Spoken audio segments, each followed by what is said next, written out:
उम्मीदवार देवेंद्र कादियान। हालांकि बीजेपी की टिकट लगातार मांगते रहे, मेहनत भी करते रहे, बीजेपी ने टिकट दिया नहीं तो निर्दलीय चुनावी मैदान में उतरे। मुकाबला कड़ा था, देवेंद्र कौशिक सामने थे, कुलदीप शर्मा कांग्रेस पार्टी से सामने थे। उनकी भी वीडियो वायरल हुई नौकरियों को लेके, वो भी किस तरीके के दावे और किस तरीके की बातें करते हुए नजर आए, ये भी हमने अपने दर्शकों को दिखाया था हरियाणा न्यूज के माध्यम से। लेकिन आप देखिए गन्नौर से निर्दलीय उम्मीदवार जो देवेंद्र कादियान है, ये भी चुनाव जीत गए हैं। अब इनको हम प्लस करते जाएंगे, अगर जितने भी निर्दलीय, चाहे सावित्री जिंदल की बात कर लें, वो भी अल्टीमेटली बीजेपी में ही जाने का पूरा प्लान, क्योंकि आप देखिए जीत के बाद की एक तस्वीर वायरल हो रही है, एक जीप पर सवार है, उनके साथ उनके बेटे नवीन जिंदल भी नजर आ रहे हैं। देवेंद्र कादियान ये भी अल्टीमेटली प्योर दिल से भाजपाई हैं और अब जीत गए तो फिर से बीजेपी के साथ, बीजेपी के बिल्कुल साथ में रह के सरकार बनाने का काम करते हैं, अगर नंबर्स में बड़ा परिवर्तन नहीं आता है तो अभी के लिहाज से। विधु रावल जी, बादशाहपुर से बीजेपी के राव नरबीर सिंह की बड़ी जीत हुई है। ये बड़ी खबर इस वक्त आपको बादशाहपुर विधानसभा सीट से बता रहे हैं। बीजेपी के राव नरबीर सिंह बड़ी जीत दर्ज करते हुए नजर आए। 60,705 वोट से राव नरबीर सिंह ने जीत दर्ज की है। 60,705 वोट से जीत रहे हैं, 60,000 प्लस के मार्जिन से बादशाहपुर से राव नरबीर जीते हैं। 60,705 वोट से जीत हासिल की है राव नरबीर ने। ये बड़ी खबर इस वक्त आपकी टीवी स्क्रीन पर आपको बता रहे हैं। बादशाहपुर से कांग्रेस के वर्धन यादव को करारी मात दी है। यहां पे फाइट भी ट्रायंगुलर हो गई थी। राकेश दौलताबाद की धर्मपत्नी कुमुदनी इस वक्त चुनावी मैदान में बादशाहपुर से उतरी हुई थी, लेकिन आप देखिए इस चुनाव में बीजेपी के राव नरबीर सिंह पर ही लोगों ने मोहर लगाई, चुनाव जिताने का काम किया। अभी कुछ दिन पहले हमारे संवाददाता ने राव नरबीर से बात की थी तो उन्होंने साफ तौर पे कहा था, मैं जीतूंगा भी और कैबिनेट में जाऊंगा भी। मैं जहां से भी जीतूंगा, जिस भी पार्टी से मैं जीतूंगा, वही पार्टी सरकार बनाएगी। सरकार बीजेपी बनाने जा रही है और बीजेपी ना सिर्फ सरकार बनाएगी बल्कि मैं भी सरकार का हिस्सा रहूंगा। वर्धन यादव की जबरदस्त हार हुई है। 60,705 वोटों के अंतर से, की बड़ी लीड से बादशाहपुर विधानसभा सीट को राव नरबीर सिंह ने अपनी झोली में डाल लिया है। जीत गए हैं राव नरबीर सिंह।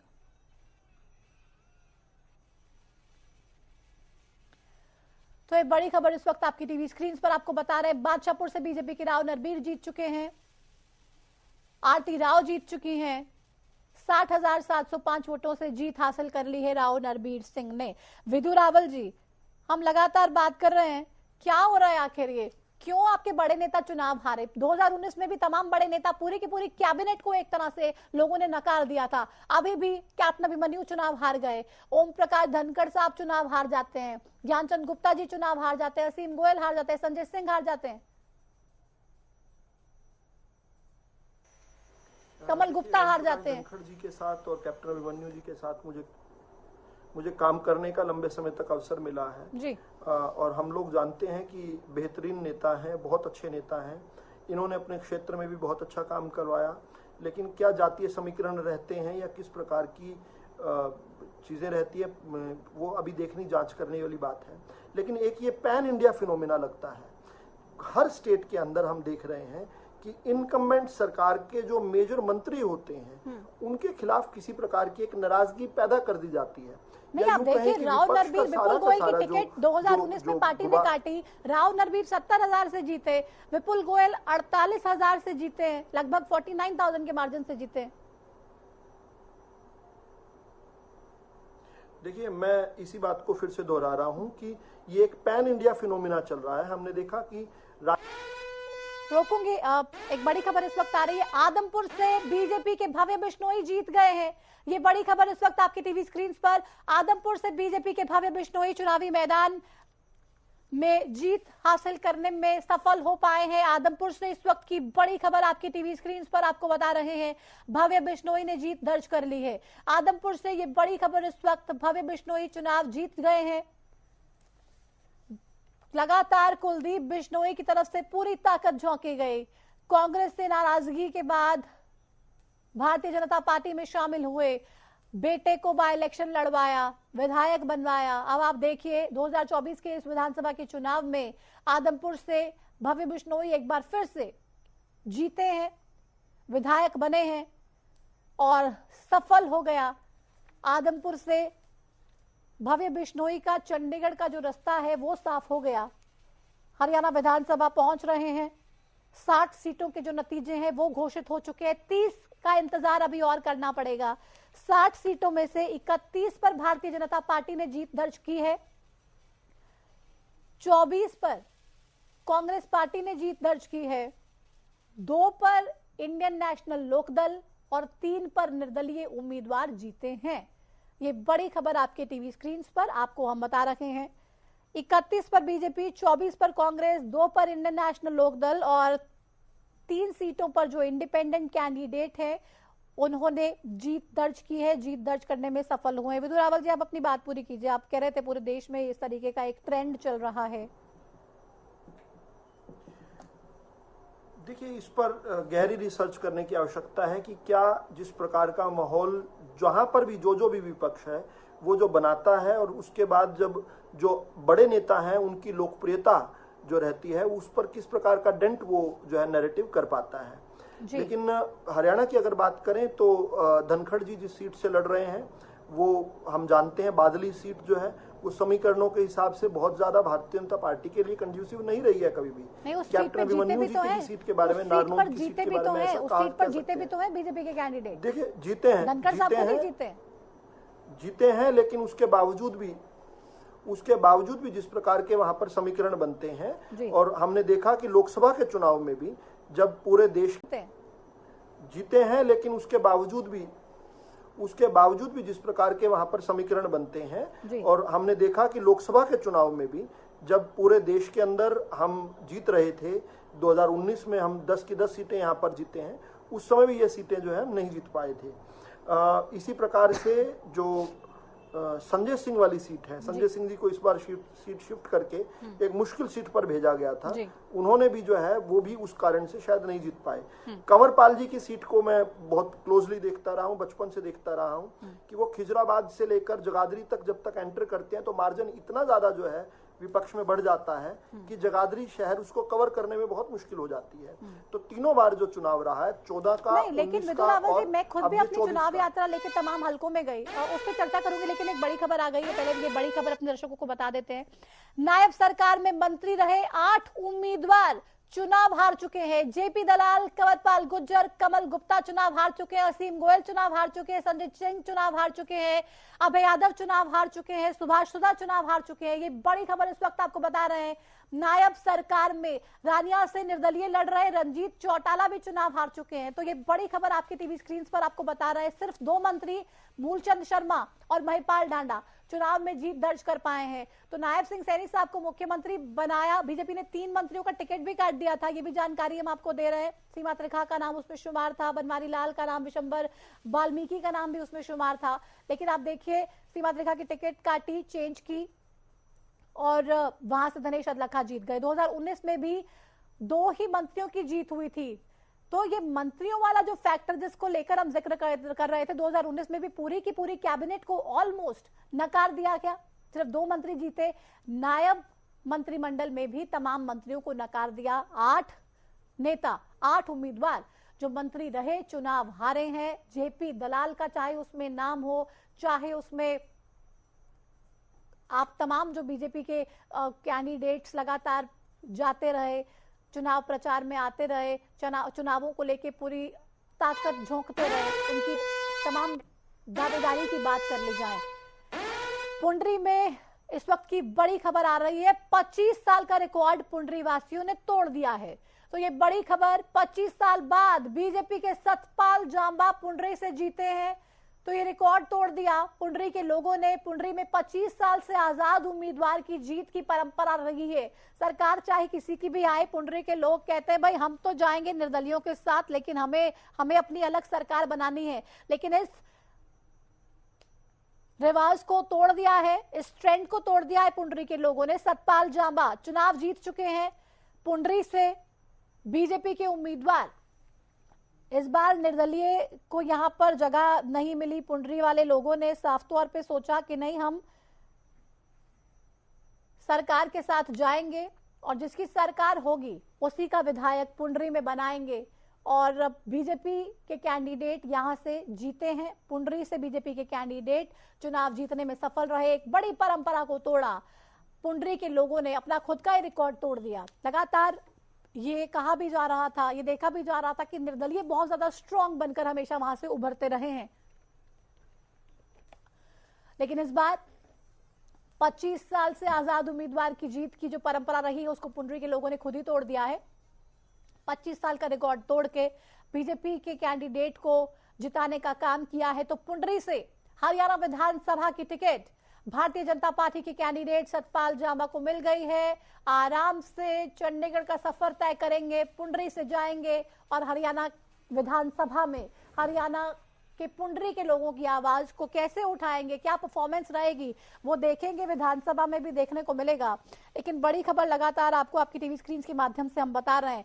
अपडेट रिजल्ट में अपने दर्शकों को बता दूं तो लगातार कांग्रेस नेता इस बात का इंतजार कर रहे हैं कि अभी आंकड़े पलटेंगे, अभी गेम पलटेगी। 61 सीटों के रिजल्ट आ चुके हैं। 61 सीटों के नतीजे जो है वो घोषित हो चुके हैं, जिसमें से भारतीय जनता पार्टी 32 सीटों पर जीत दर्ज कर चुकी है। कांग्रेस पार्टी 24 सीटों पर जीत दर्ज कर चुकी है। इंडियन नेशनल लोकदल 2 सीटों पर जीत दर्ज कर चुकी है। तो वहीं कांग्रेस की अगर बात करें 24 पे थी और इंडिपेंडेंट कैंडिडेट 3 पर जीते हैं। काउंटिंग सेंटर पर गहमा गहमी का माहौल देखने को मिल रहा है। उचाना कला सीट पर 32 वोट से कांग्रेस के बृजेंद्र सिंह हारे हैं। ये बड़ी खबर आपको दिखा रहा है। 32 वोट से महज 32 वोट 32 वोट से उचाना कला सीट पर बीजेपी के देवेंद्र अत्री जीते हैं। मतगणना केंद्र पहुंचे बीरेंद्र सिंह ने काउंटिंग पर सवाल उठा दिए हैं। तो बीरेंद्र सिंह ने काउंटिंग पर सवाल उठाए हैं और ये कह रहा है कि गलत काउंटिंग पर हो रही, गलत काउंटिंग की गई, गहमा गहमी देखने को मिल रही है। काउंटिंग सेंटर पर जबरदस्त गहमा गहमी इस वक्त देखने को मिल रही है। आप सोचिए 32 वोट 32 वोट से बीरेंद्र सिंह के बेटे बृजेंद्र सिंह चुनाव हार गए। बीजेपी के कैंडिडेट देवेंद्र अत्री चुनाव जीत गए हैं।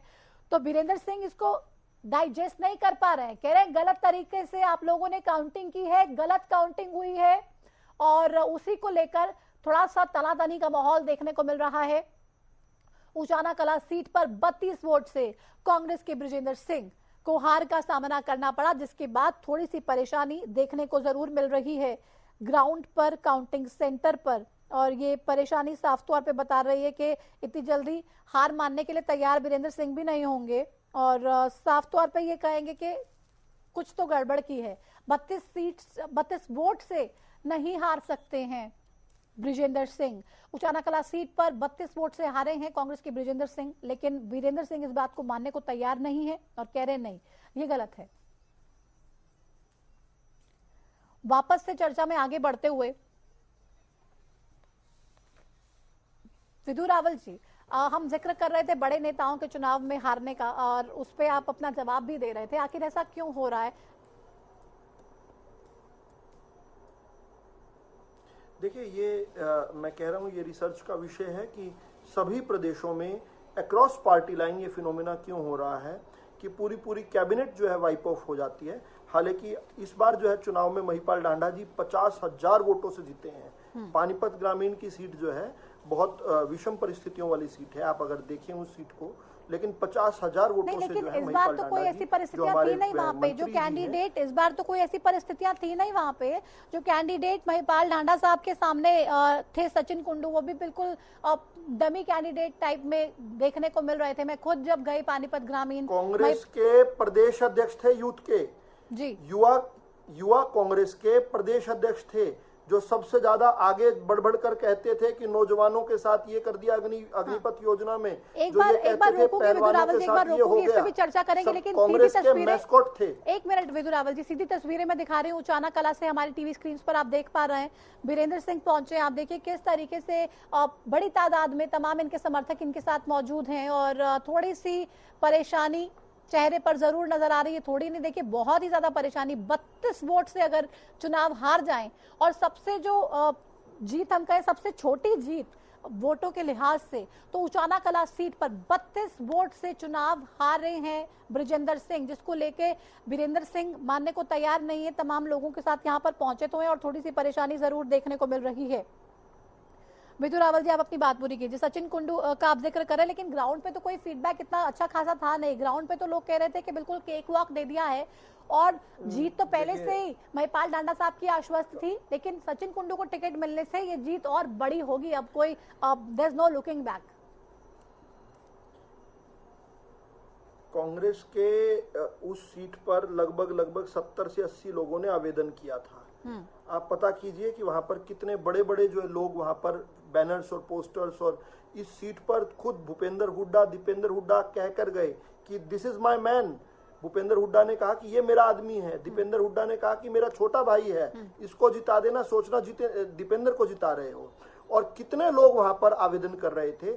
खुद जो दूसरे स्थान पर आए हैं विजय जैन जो है, वो कांग्रेस पार्टी के टिकटार्थी थे। भारतीय जनता पार्टी से कांग्रेस पार्टी में इसलिए खींचे गए थे कि उनको टिकट मिलेगा। वो भी भारतीय जनता पार्टी की बहुत सारी वोट ले गए, लेकिन ये विषम परिस्थिति थी, तभी कांग्रेस पार्टी के इतने सारे उम्मीदवार उस सीट पर खड़े थे। दूसरा जो है, हम देखते हैं कृष्ण बेदी जी जो है, जो पिछली 14 वाली कैबिनेट में मंत्री थे, वो एक बहुत मुश्किल सीट पर, नरवाना की सीट ऐतिहासिक रही है। यहाँ जो हम याद करें कि चौधरी ओम प्रकाश चौटाला जी जो है यहाँ से जीता करते थे, यहाँ से चुनाव हारे भी हैं, और किस प्रकार से रणदीप सुरजेवाला जी जो है उन्होंने हराया था 2005 में। वो जाकर नरवाना में सीट बदलने के बाद जो है वहां पर इतना शानदार जीत लेकर आए हैं। अनिल विज जी लगातार कैबिनेट के मंत्री रहे हैं, पिछले 6 महीनों से नहीं है, लेकिन मोटे मोटे तौर पर वो उनका श्रद्धा, उनके प्रति जो श्रद्धा है भारतीय जनता पार्टी के कार्यकर्ताओं में शामिल करेंगे क्या विज साहब को? देखिए ये जो भी इनकम्बेंट हमारे मुख्यमंत्री होंगे, नायब सिंह सैनी जी का हमने घोषित किया हुआ है, लेकिन जब जो मुख्यमंत्री होते हैं उनका ये प्रेरोगेटिव होता है, उनका एक विशेष अधिकार होता है कि किनको अपनी कैबिनेट का हिस्सा बनाएं। अनिल विज जी किसी भी रोल में रहेंगे, हमारे लिए मार्गदर्शन देते रहेंगे। भारतीय जनता पार्टी के वरिष्ठतम नेताओं में से एक हैं, और अब तो हरियाणा के वरिष्ठतम नेताओं में से एक हैं। लेकिन इसको लेके आप भी मंथन करेंगे कि जब तीसरी बार आप चुनावी मैदान में, 2 टर्म से सरकार चला रहे, तीसरी बार चुनावी मैदान में, तो प्रदर्शन आपका खराब होना चाहिए, और अच्छा प्रदर्शन यहाँ पे होते हुए नजर आ रहा है, लेकिन फिर भी दिग्गज मंत्री हार रहे, तो क्यों हार रहे, इसको लेके एक मंथन चिंतन आप लोग भी करते हुए नजर आएंगे। दिनेश अग्रवाल जी, बृजेंद्र सिंह महज 32 वोटों से चुनाव हारे।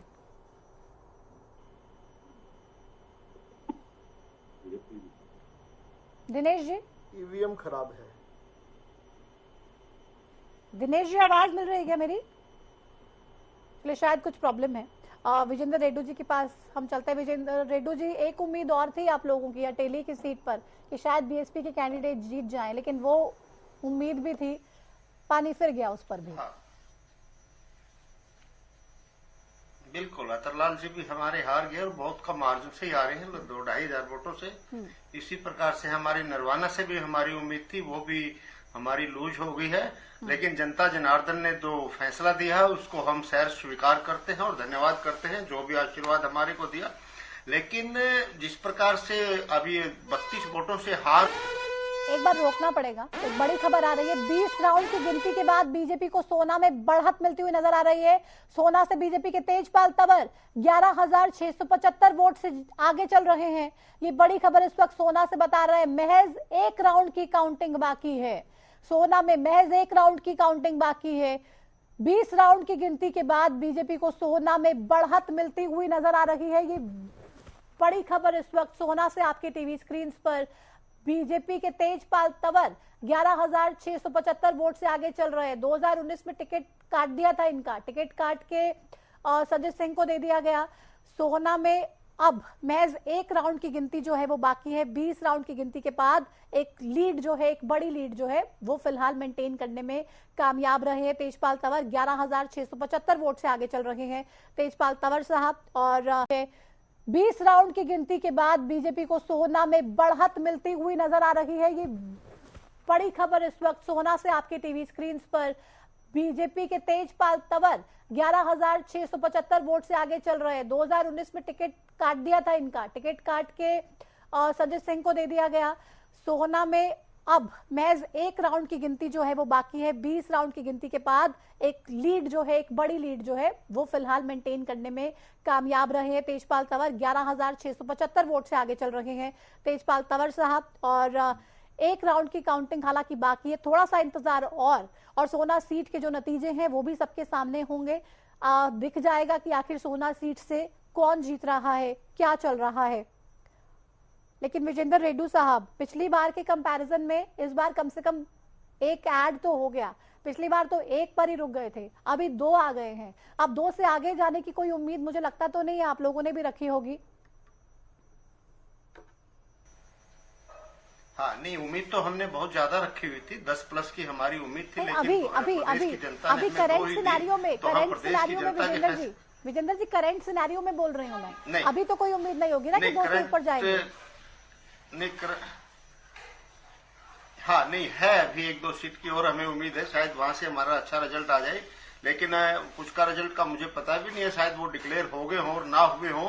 तो असंध से भी हमें उम्मीद थी और भी 1-2 जगह से थी हमें उम्मीद, लेकिन चांसेस कम रह गए हैं, ये मैं बिल्कुल सहज स्वीकार करता हूं। और जिस प्रकार से देखिए प्रतिमा जी, क्योंकि मेरे को 5 बजे तक का ही यहाँ पर समय दिया गया था पार्टी की तरफ से, 5 बजे तक मैं रहूंगा। इसके बाद मैं इजाजत भी लेना चाहूंगा आपसे, लेकिन ये कह करके मैं इजाजत ले रहा हूँ जिस प्रकार से हाँ, देखिए प्रतिमा जी, लास्ट में मैं ये कहना चाहूंगा आपके चैनल पर, जिस प्रकार से प्रदेश की जनता ने फैसला दिया है, हर दल को उसको सहर्ष स्वीकार करना चाहिए और प्रदेश की जनता में किसी प्रकार की भ्रम की स्थिति को नहीं बनाना चाहिए, शांति बनाए रखना चाहिए। कांग्रेस वाले साथियों से विशेष करके मैं कहना चाहूंगा, जो ये अब 10 बजे तक जलेबियां बना रहे थे और अब ये ईवीएम के ऊपर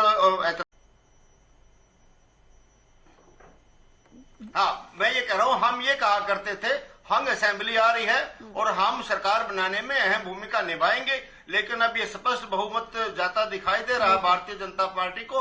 हम इनको बधाई देते हैं और हम विपक्ष में बैठ करके दोबारा से विपक्ष की आवाज उठाने का काम करेंगे। चलिए, कम से कम विपक्ष में 1 से 2 विधायक तो आप लोगों के हो गए।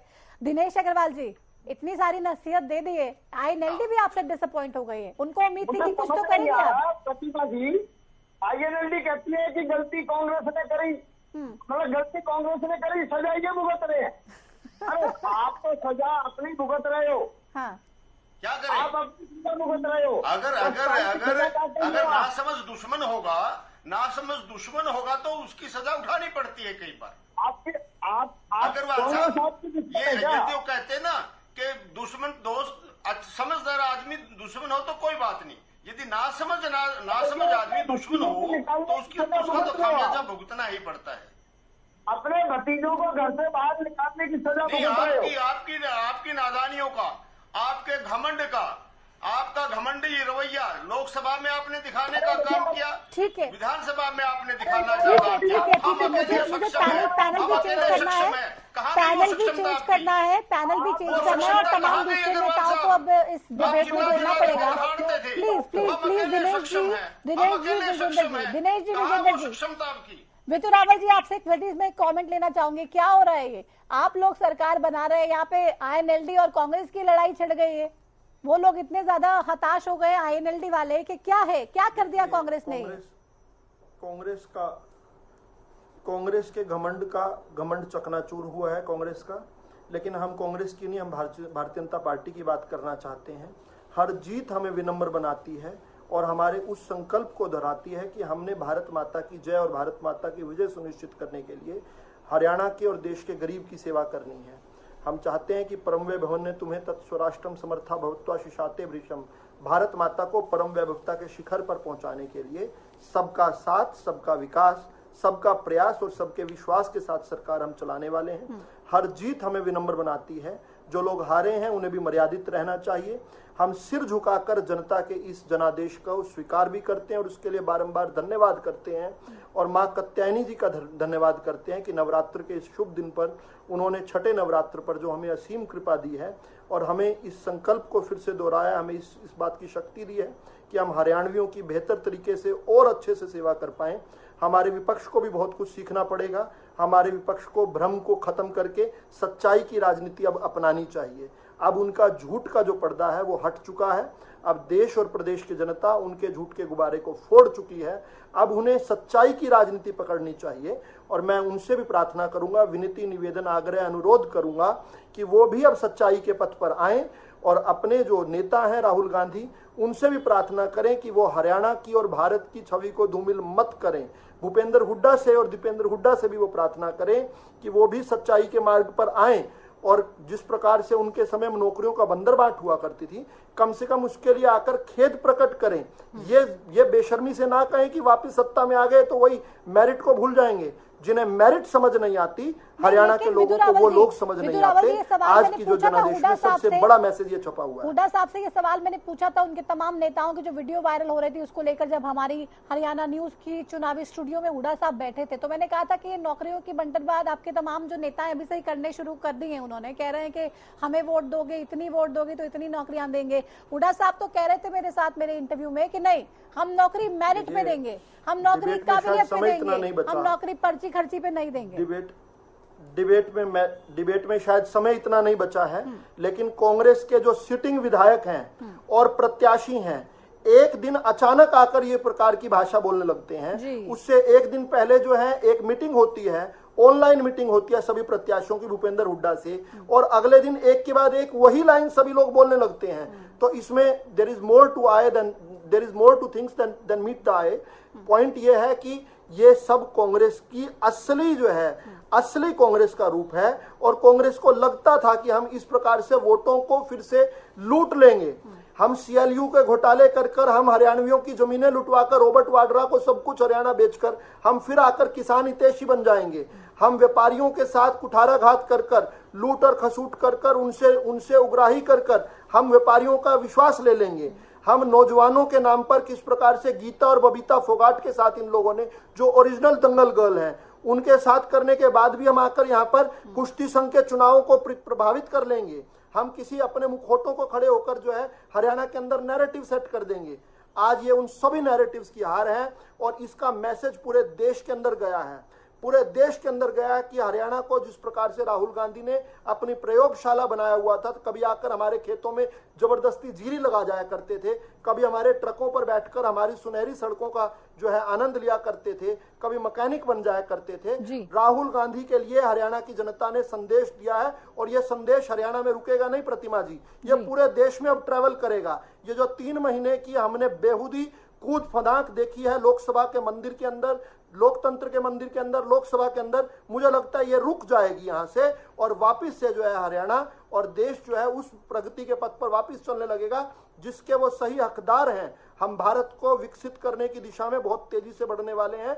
जनता का स्नेह, प्रेम और आशीर्वाद आज जो हमें मिला है, ये हमें शक्ति देता है और इस शक्ति के साथ नवरात्रों के पावन दिवस पर मैं इस प्रदेश की जनता का बारंबार धन्यवाद करता हूं और आपसे इजाजत भी मांगता हूं। चलिए, बहुत शुक्रिया जुड़ने के लिए। शालिनी यादव जी हमारे साथ लगातार बने हुए हैं। शालिनी जी, बहुत सारा चिंतन मंथन तो करना पड़ेगा। INLD वालों को भले गुस्सा इस वक्त आ रहा हो कि आखिर ये क्या कर दिया, कांग्रेस पार्टी सरकार बनाने की बात कर रही थी और अब कहीं दूर दूर तक दिखाई नहीं दे रही है, तो क्या इतना ज्यादा डैमेज हो जाएगा? अंदेशा कांग्रेस को सपने में भी इस चीज का नहीं था। वो सिर्फ सीएम की लड़ाई लड़ते रहे और पीछे से पूरी गेम चेंज हो गई।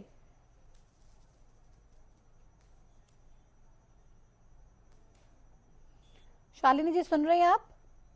जी। कांग्रेस में सिर्फ और सिर्फ मुख्यमंत्री को लेकर लड़ाई चलती रही और बीजेपी ने पूरी गेम पलट दी। जी बिल्कुल। देखिए, मैं वही कहती हूँ, बहुत ही एक एक बारीकी को समझ के, एक एक एंगल को समझ के उन्होंने हर उस चीज पे वार किया है जहां उन्हें लगा कि ये जो विपक्षी खेमा है उसकी कमजोरी है।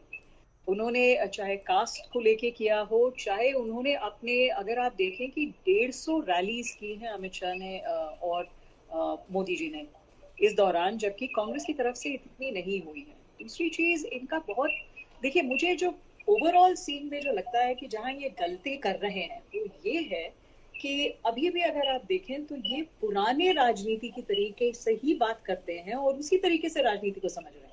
जबकि अगर आप देखेंगे बीजेपी ने कम से कम 60 इनकम्बेंट एंटी इनकम्बेंसी फैक्टर को काउंटर करने के लिए 60 कैंडिडेट ऐसे उतारे जो बिल्कुल फ्रेश फेसेस थे।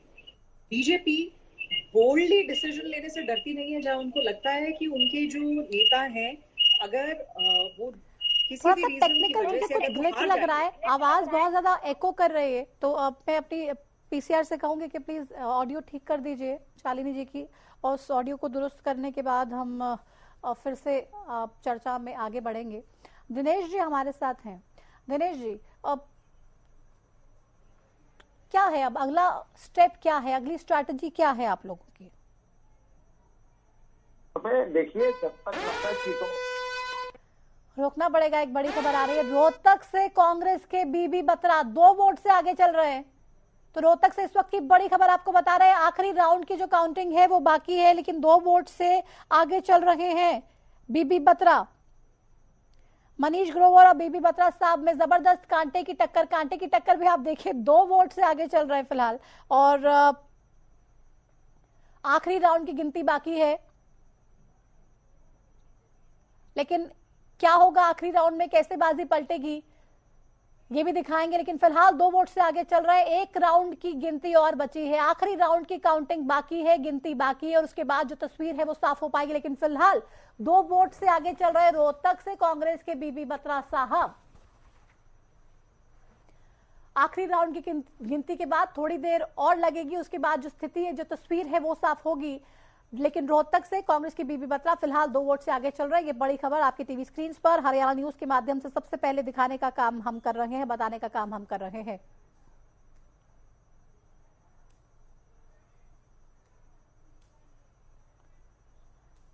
और जयराम रमेश भी प्रेस कॉन्फ्रेंस कर रहे हैं, हालांकि लगातार आरोप लगा रहे थे और ये कह रहे थे कि गलत तरीके से काम किया जा रहा है। ये बड़ी अपडेट आ गई, रोहतक से कांग्रेस के बीबी बत्रा चुनाव जीत गए हैं।